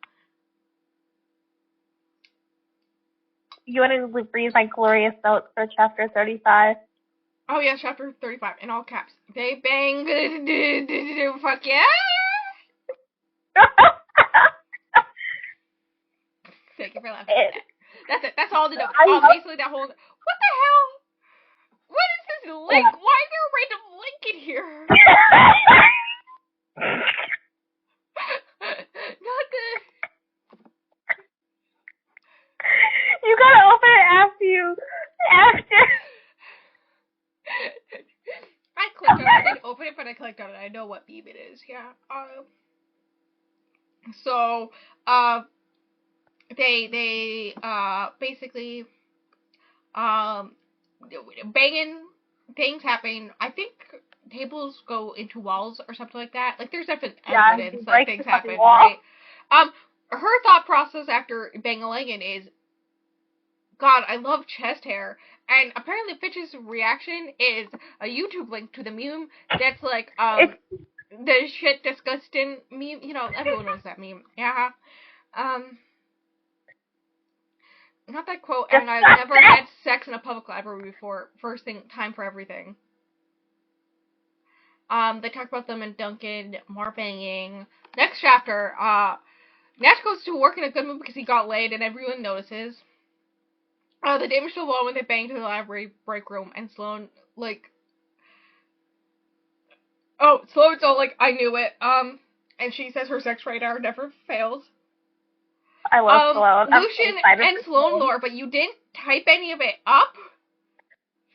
Oh my god. They wouldn't talk to each other at school, but they would, like, they're neighbors, so they would, like, one night when Nash was going home from making out with someone, he saw Lucian climb up the tree by her house, by her window, to go into her house. Yep. That's all. And Nash brings up that he always knew this, and, like, he never told anyone because, like, it wasn't his place, and he doesn't, like, go into other people's business. And she's like, fine, I get it, I won't go into your business. Right? But basically we learned that they had a thing in high school, which is gonna make the third one very interesting, because when I read second chance romances, you gotta give me a very fucking good reason why these people should end up together. Again. Because most of the time, I do not like them. No. It's giving lovers to enemies to lovers, and I'm so fucking excited. So Nash buys her earrings from, the nurse that saved his life, right? She has, like, this, jewelry side business, right? That she makes her own jewelry, and he buys a pair of earrings from her for Lena, right? They're like dangly suns. He takes her out to dinner. I think she's wearing this red dress. And then, I gotta say what these reactions are to, and then he fingers her under the table at the dinner. Right? Why are they having so much public sex? What's happening? I know, right? I'm not a big fan of public sex, mostly because, like, nobody else there consented to this. Stop. Get some help. Also, you're a police officer, you know this is illegal. Apparently he likes committing crime. Apparently. Anyways, there's Awuga Eyes and Girl I'm Floor, reaction. You'll see them on the YouTube video. That's Markiplier, by the way. Did you know that? I did recognize it. You think I don't recognize those legs? I know those legs. It's on his video. So what were they, like, with the stunt double? What? Roadhead, why is he hot? Not the lace behind them. Bye? I don't know what any of this means, but there's a shocked face emoji. Reaction. Oh, okay. So they were driving. I get it now. I read the next sentence, which is the first sentence for chapter 39, and I understand what was happening. So they were driving home, but she doesn't want to wait. So she gives him head while he's driving. Road safety, for the love of God! And they're in the process of doing that when a car comes up behind them, and it's Graham Cracker. So, you know, good times. We're ignoring the fact I thought Nash was hot at some occasions, okay? So basically, Nash does agree to let her come to, like, the whole meeting about the Duncan stuff, because, like, she, one, has history in this line of work, and two, she knows what she's doing, and also three, she's gotten them this far, right? She's already done all the work to get them this far. And she invites the other girls. She invites Naomi and Sloan, and also Mrs. Tweety. She shows up. She's so real. So they have a Duncan catching plan. And they're worried because Lena has been looking too much into him, and whatnot, that both Nash and Lena should not be on their own, right? Because, like, Nox will keep Naomi, safe, and Waylon, right? And Naomi and Sloan are supposed to take self-defense classes, that's also a thing, and Waylon, right? And Tweety is gonna, like, use the elderly people around who I'm pretty sure could defeat Duncan with, like, 5 seconds. Like, they could destroy him so fast. Like, they could breathe and Duncan would be, like, in the ground. It's so funny. I know, right? Have you seen the scene of the First Avengers movie where the Hulk smashes Loki into the floor? I just picture the older people in this town doing that to Duncan if they just, like, looked at him. Right, but she makes a whole plan where they're gonna basically have this whole system to get information, knows if, like, Duncan's in town and whatnot, or one of his lackeys, because, like, everyone in this town talks to everyone about everything, but all the old people, like, notice everything as well, and also everyone tells them everything, so they will have all the information, and they'll tell her, and then they also all get a group chat so that she can tell everyone everything. But also, there's a whole thing with, So, like, Lena and Nash can't both be on their own because, like, Lena's looking too much into this, they've noticed. And also, they're going to come after Nash. And so, Graham Cracker has to be closer to him, and they should be really close together. So basically, Lena is temporarily moving in with Nash while this is happening, and Graham Cracker will move into her apartment next door. Mm-hmm. Okay. They make this plan to do a whole photo shoot article thing to announce Nash got his memory back, like the hero cop remembered this thing, blah blah blah. Yep. Even though he didn't, not that I imagine he will after this. He does. Nash, Lena, and Graham Cracker take a trip to see Nina. Graham Cracker stays in the car with Piper. Because Lena has a history with Tina and talking to her, and Tina actually giving her information, Nash is like, okay, is there anything I should know? Because, like, I'm a cop, she's not going to tell me anything, type thing, right? And she's like, well, she really has a crush on you and likes your ass. Mostly because Tina explains, basically, that Nash, is actually kind of, like, a good guy. Like, even when he would arrest her sometimes and whatnot, he would make sure she like wouldn't hit her head when he put her in the back of the police car, right? And I was just like, girl, the bare fucking minimum. Get some standards. Like, when she explains her relationship with Duncan about how he would just sit there playing video games all day while she would try to, like, actually get work done. Or the criminal enterprise, God. The way Duncan I feel like is like a Atlanta criminal had version more brain of cells, but have been a criminal mastermind. I know, right? The way Duncan was described in their relationship, it was like Duncan was like my college boyfriends, but if either one of them was the son of a criminal mafia man. Oh my god! Like what it is when you're dating when you're dating like 20 to 23-year-old boys. Like, they're just like that. I wouldn't know. I know, and I'm so happy for you because God, is it really draining on your soul. I don't know. I feel like women could be the same way. It just depends on the person. It does depend on the person, but I think some of it may have also been that I went to a very gaming-centric school, but, both the guys I dated, and even the guys that I didn't date, but kind of had flirtations with, or was just friends with, it was very much like they would just sit there and play video games as I was, like, trying to write papers, or do work, or get stuff done, or, like, be friendly, or any of the above, and they just be like, I'm gonna sit here and play video games and ignore that you're here. Like, hello? Men. So, burner phone guy. I think that's the last guy they're trying to find. Also, the way I predicted this, even though I never predict anything. You predicted, one, that phone guy was a guy that we already knew, and two, that Tate had something to do with the Duncan somehow. You were right on both.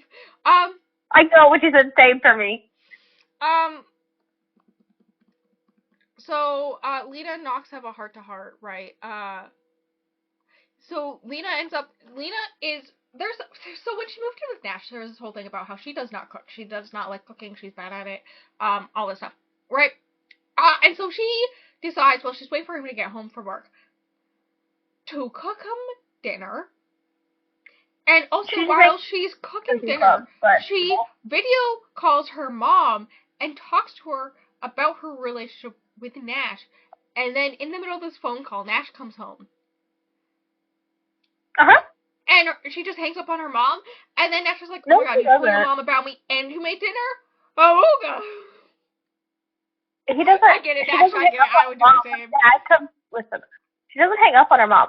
Her dad comes into the phone call too, and then they all have a conversation. And the fact we didn't get to see, I know, right? That conversation, I'm pissed. I know, right? We do get hints that, like, later on, that, like, he gets really close with their parents and whatnot. Yeah. Apparently the ice cream shop is called Knock 'em Out Cult. That's very funny. They take Waylay out for ice cream, talk about the night they were kidnapped. They ask her what she remembers. There's this whole thing where Tina is sometimes very funny, but also sometimes, like, it is, and, like, Lena's like, we could have been friends another time, but then she says something and she's like, damn, no wonder, like, we could never be friends, because, like, the way she treated Waylay, like, the fact that she, like, didn't care about Waylay. Like, she recognizes, like, yeah, her parents were overprotective, and whatnot, but, like, at least they cared, type thing. But also, like, a bunch of other stuff, like a little hints here and there. Like, remember the time that she shaved Waylay's head because to make her do what she wanted. Oh, and also she was like, if you promise her anything, you have to make sure to actually get it, because she remembers everything, and she will never let you live it down if you promise her ice cream. Fucking wild. And so they asked Waylay if she remembers anything, and she's, everything. You don't get abducted by your mom and her crazy boyfriend every day. It's kind of burned into my brain. Like, it's funny, but it's also sad. So Nash is looking through some stuff, the stuff for Duncan's case, and Lena comes out of the bedroom, wearing basically lingerie. And he's just like, and then it's a boobs reaction. Nash grabs her hand and kisses each of her fingers, and apparently the fish eats shit like that up. So Waylay is the one who comes up with this. Waylay's the one who comes up with this, but they think they could potentially track Duncan from him playing his video games online. It very much gives, like, Call of Duty type vibes what he's playing, right? Dungeons Dragon Quest. Oh God, what the hell is that? That sounds like something I would play. I know. His username is KingSchlong85. Like, be so serious. I know, right? Graham Cracker is banging on Nash's door. I like Graham because someone threw a rock through Lena's window with a note saying "back off, bitch," clearly intended to her. And then the lying glass salad on her dining room floor. I thought that was funny. Glass salad. So normal. Nash starts panicking. You're gonna enjoy 2 reaction gifs as I'm explaining this. Not gifs, photos. Throughout this, so he gets scared and starts panicking that, he is being like his father, but instead of addiction to drugs, it's Lena that he's using as his crutch. Also, he's panicking because of the whole rock incident. Nash, Knox, and Lucian have a meeting. And Graham Cracker shows up pissed because Nash left so early. You missed the funny thing I said. Nash, Knox, and Lucian have a quick meeting about said rock and glass salad. Thank you for your time. Okay. So basically we get a third act breakup. The reaction photos for this whole point, was, y'all see this shit, and I'm at my limit with the king himself, Markiplier. The other one is Luke Hemmings, because that's I would like everyone to know that I was simultaneously in Lucy's walls and Nash's walls. Okay. Just so you know. At the same time, it's amazing, I know. Yeah, I never left yours. That's insane. So yeah, he basically breaks up with her, says some shit. So she goes, sad, running in the rain, and he follows her. And she's like, what the fuck was all that? When he tries to explain, he's like, I'm so sorry, baby, take me back. And he's all like, I went to Lucian for advice. And she's like, why would you do that? That guy is one typewriter away from being from The Shining. Which is very funny. That made me giggle. Well, that's a Sleep Token lyric. In conclusion, mommy and daddy issues make abandonment and commitment issues go brr. Parentheses, as you know, we all love each other, blah, blah, blah. And then they have shower sex, and that whole convo is bringing me to life-coded Q evanescence. Yeah. Okay.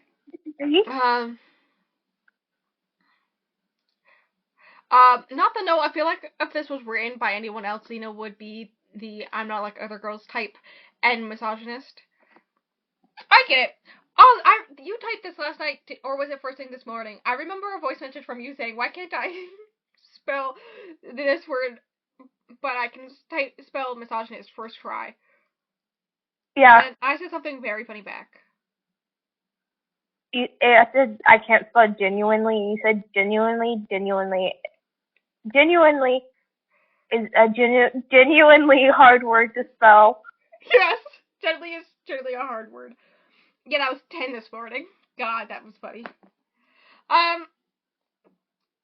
Yes, that was first thing this morning. We were caught up to where you are first thing this morning. That's hilarious. Basically, yeah, I can see that. Anyways, they go skydiving, and she really likes skydiving. He does not like heights, and the whole idea of this is not a good time for him. Also, like, there's this whole thing with, like, we all know this from first-time skydivers. You have another person who's an expert, who has, like, training and a certification, is, like, on your back, actually controlling everything as you just fall, right? And he's all like, I'm not having a random guy attached to my back. She's like, good, because I'm certified and an expert, so she's the one strapped to his back, and that's very funny. I think my notes for this chapter are so funny. Ooh, life is perfect now, and he loves Lena, blah, blah, blah. Yeah, chapter 46, entitled, Blame the Candy Penises. Anyways, they go shopping, for stuff so they have the whole bridesmaid party, right? And Riley's like, this is boring as fuck. As they're, like, making seating charts. Riley's so rude. And I think was it Mrs. Tweedy who throws, like, just the names on the board, like, there's your seating. No, it was actually Naomi's mother, which is crazy. Right, which is very me-coded. I never understood seating charts. Like, dude, just sit down in a fucking chair. How hard is it? If you can't figure out how to sit in a chair on your own, I feel like it's, my notes are so funny for this chapter. Okay. So they go shopping, to get actual bridesmaid party, bridal shower party, objects, including, candy penises, right? They're going through the aisles, and when she realizes, oh my god, there was, like, something Tina brought up that Duncan really was obsessed with this type of candy, right? The specific kind of candy. He was, like, really obsessed with it. Burner phone guy was the guy who would bring it to him, all the stuff, right? And so she remembers the first time she saw cereal aisle guy, he was looking at that type of candy, and she's like, oh shit, it's him! So she calls up. He had that candy in his cart, but all the rest of his food was, like, super, super healthy, so it was weird, so it stuck out in her mind. Yes.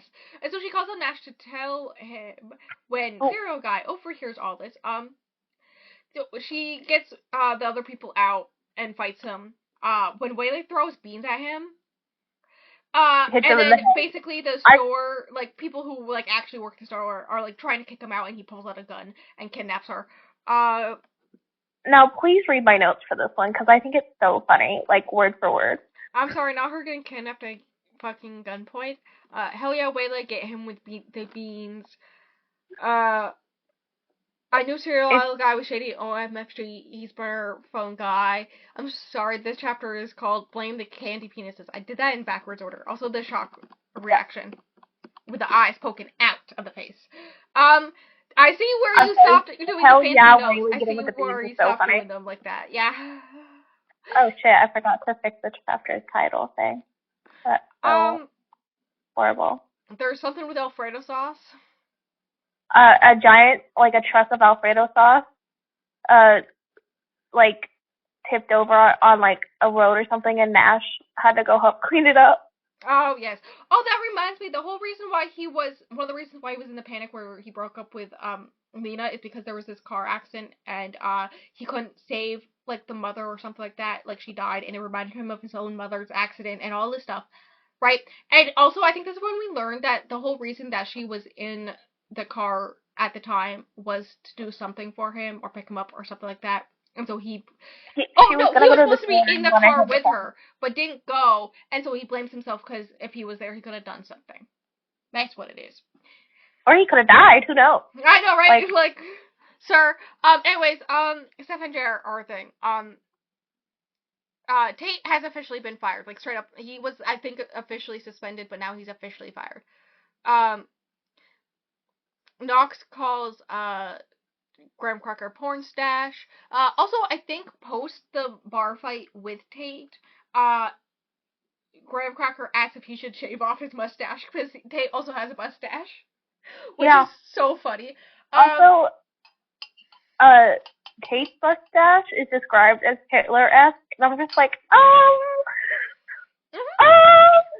There's also, like, more stuff where, like, the Nash is, like, really good friends with the mayor and, stuff like that.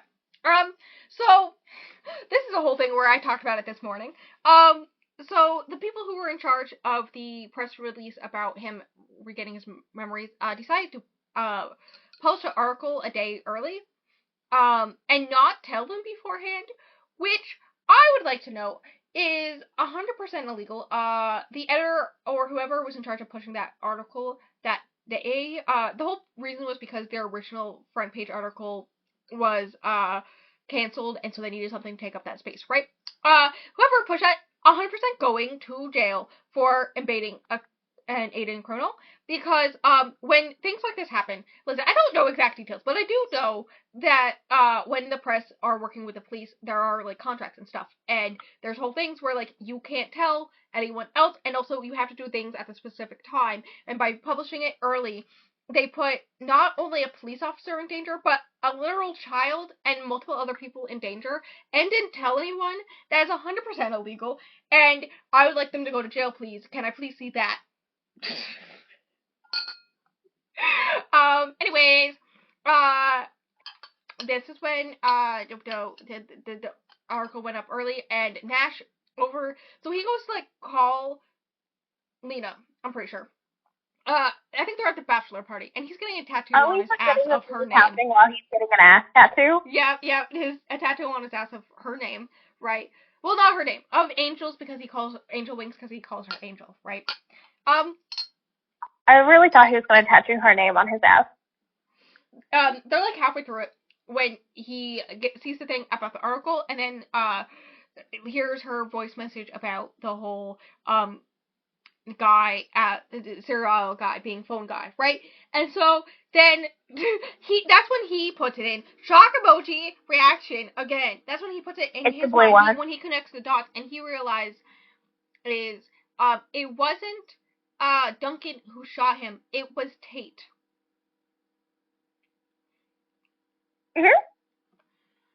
Anyways, girl, I'm on the floor, brain loading reactions. So Lena, Tate, is in his foreclosed warehouse. I think you mean Duncan. Duncan, is in their, I don't know. People, no, Burner phone guy, they're all hanging out. Burner phone guy takes Lena to this warehouse. Dilton is there when they walk in, and then all of a sudden, Duncan just walks in. Jesus Christ, I spelled his name wrong again. I would like you to know she is, like, making plans to run away. She's like, okay, so we're not that far out of town. Like, they blindfolded her, but she's like, okay, we're not that far out of town because we stopped pretty fast. And, like, calculates turns, and she recognizes they're on gravel. And she's like, I could run away, but I'm wearing heels because, you know, bachelor party. One of them is broken, too. So she's all like, I gotta, like, to run away, I gotta, like, take off my shoes and run barefoot on gravel, which is kind of an issue unless she runs through the woods, but then she can get lost and all this stuff, right?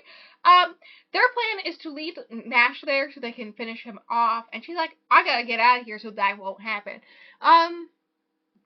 So Nash is all like, we gotta get my girl. He does not care about the law at this point. He's all like, we're just gonna get my girl. I do not care. I do not care about arresting them. I will shoot somebody in the face if I have to. I'm pretty sure he has a shotgun at this point. Yes. Knox and him and some other police officers go after them, right? To try to figure out where they are. Lucian, with some of his crew, go to the bachelor party and basically keep Waylay and Naomi safe. So Lena tries to body Duncan. She basically figures it out, blah, blah, blah. They did zip tie her hands behind her back, and this girl just strengthened her, like, she just flexed out of them. And when this happened, I did send a message that, oh my god, she's so fucking hot. I have issues. I just like strong women, okay? I just want somebody who can carry me. I don't care what gender you are. Just carry me. That's basically boyfriend type, let's be real. Lena tries to body Duncan, and she does good enough to have a chance to run. He was playing video games with his back to her, so like she has his headset. And so she's like running, trying to hide in the dark, whatnot, get away from him. When she tells this kid that he was playing with where she's at, but the kids are annoying. Basically saying like, you know, like, oh, it's so fake, blah blah blah. And calling her a bunch of names, and she's like, I'm gonna tell your mom on you. That was very funny. Anyways, Waylay has been tracking his username in case he comes online and notices, so she joins, and Lena warns her. And she was trying to, when she was trying to get the kids to call the police, she told them where she was being kept at. And so Waylay's like, where are you? And she's like, I'm not telling you. I don't want Nash to know. I don't want Nash to come here. And then the kid tells Waylay where she is. And she's like, shut up, Kevin. I don't actually know what his name is. So she's hiding in the horse shower in the stables. And her plan is to use the water pressure, strong water pressure, to spray Duncan. And the chapter ends with the sound of gunshots. Yay! We're back to Nash. Where Waylay calls him and is like, hey, I know where Lena is. Nash, Knox, and Graham Cracker all go check it out, and Nash goes in after hearing gunshots, right? So I did, right before this scene, like during the last chapter, I was like, there's pitchforks. What if she stabs him with a pitchfork? And then she actually stabbed him with a pitchfork. Girl. So the gunshots was him shooting at her, when she sprayed him, and it did graze her arm. Dude, you wrote Nolan, and I was like, who the fuck is Nolan? Nash and Graham Cracker found them, and Nash takes Duncan down. Tate comes out, and Graham Cracker gets shot. Right, Why was it so weird about him? The Porsche that she's been searching for this whole time is here, and they're hiding behind a chapter with Tate shooting. Nash is trying to convince Lena to leave, and she won't. He proposes. And she's like, people are shooting us, and you want to propose? Knox knocked Duncan out with a shovel. And then comes up and is like, did you seriously propose on my fucking wedding day? Lena, Knox, and Graham Cracker, not Nolan, that's not his name. They leave, and she has the Porsche. I got professional at the end. Not the quote, hear me out. I think he should go for Tate's kneecaps, like, to be for real. So, basically, it's Nash versus Tate. But Nash has been counting Tate's shots because he knows that Tate is really bad at keeping track of his shots. God. How much of a dumbass do you have to be?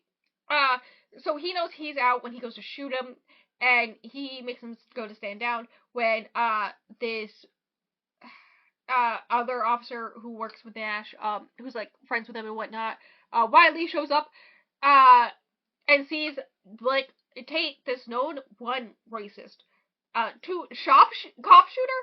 Like, he's already shot this guy once, right? He shot your boss once. Has a gun pointed at your boss. So, he automatically responds by shooting him 3 times. I would like everyone to know this isn't all cast, right? I wrote, don't know that around. The fucking Wiley just shows up like, hey, and puts 3 in him. Question mark, exclamation point, question mark, exclamation point, question mark, exclamation this officer does, like, freak out after the fact, like, oh my god, because he's never shot anyone before, and he's like, oh my god, he was gonna kill you, oh my god, oh my god, oh my god, and I'm like, this poor kid's aiming to therapy. It's explicitly said he's never even fired on the job. Yeah. That reminded me that there was a thing where Nash made plans with the mayor, to do sensitivity training. We did, Loki mentioned it, with all the officers, one, with racial, aspect, but also in general, especially with the nurse who saved his life's, nephew, who is, different, but also a black man, so, like, if he has an episode, and, you know, if a black man makes any type of move, a bang bang, this just reminds me of The Hate U Give.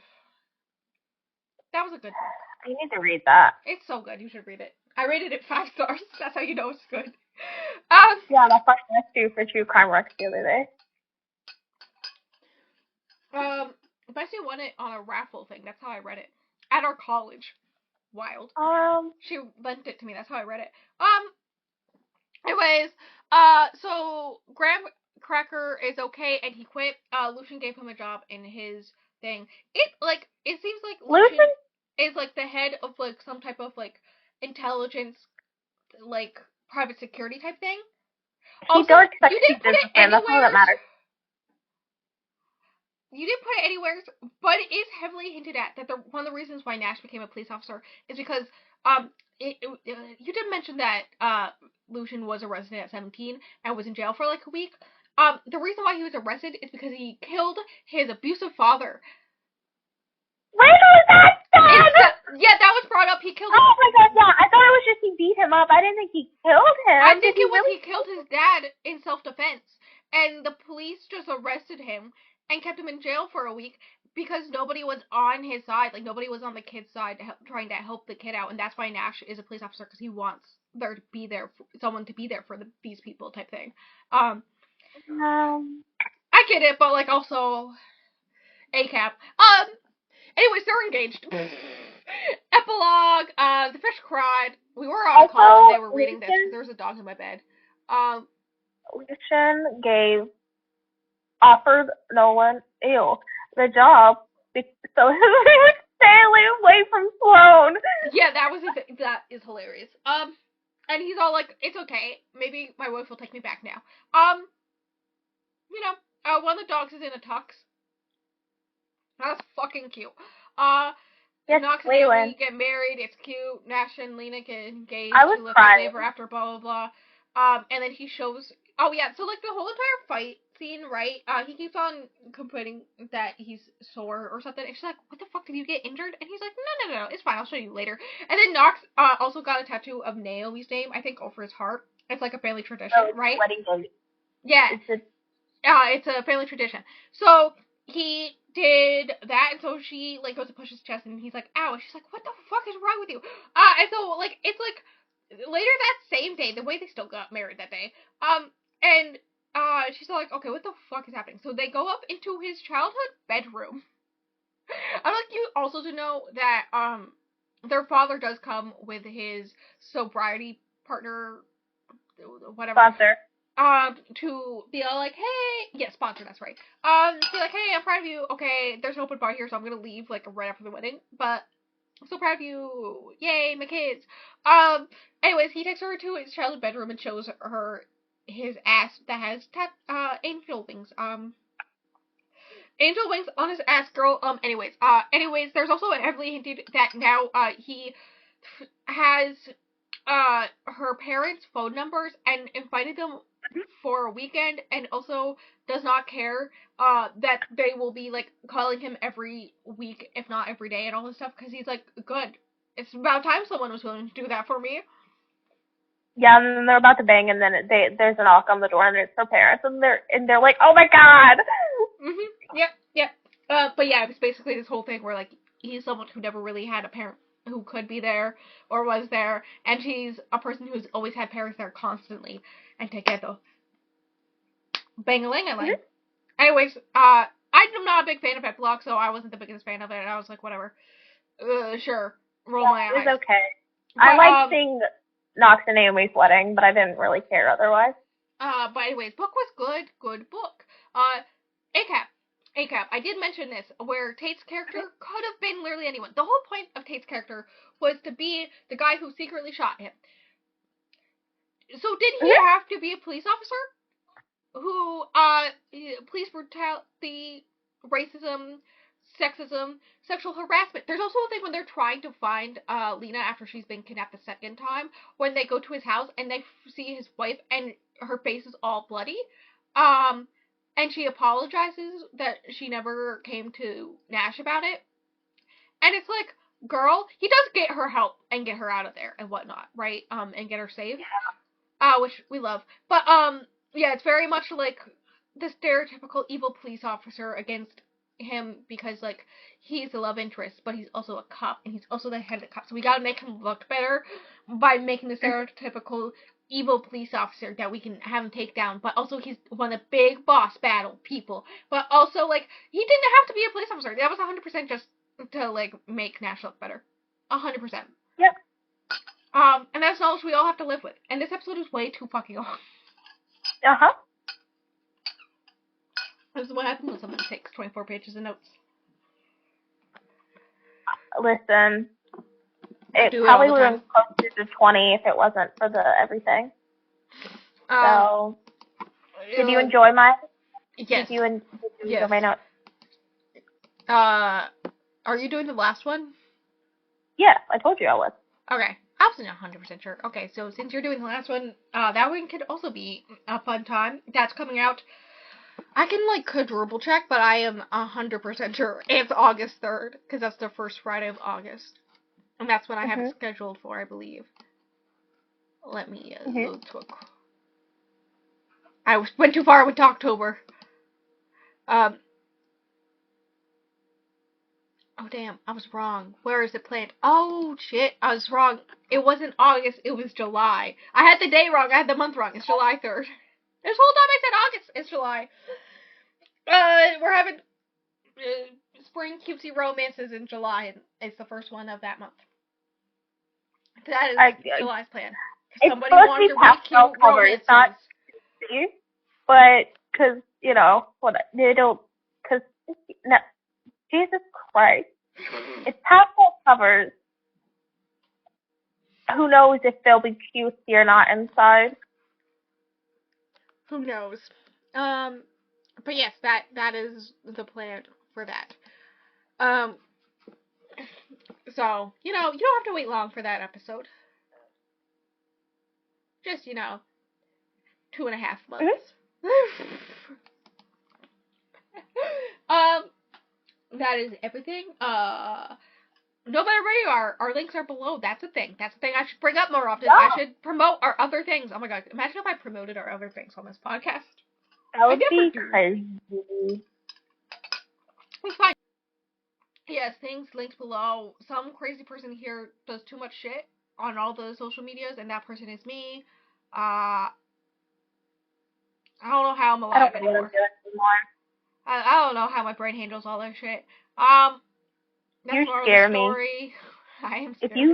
If you would leave the house, you would be like so powerful. Unstoppable. Yeah. You're taking over the world already.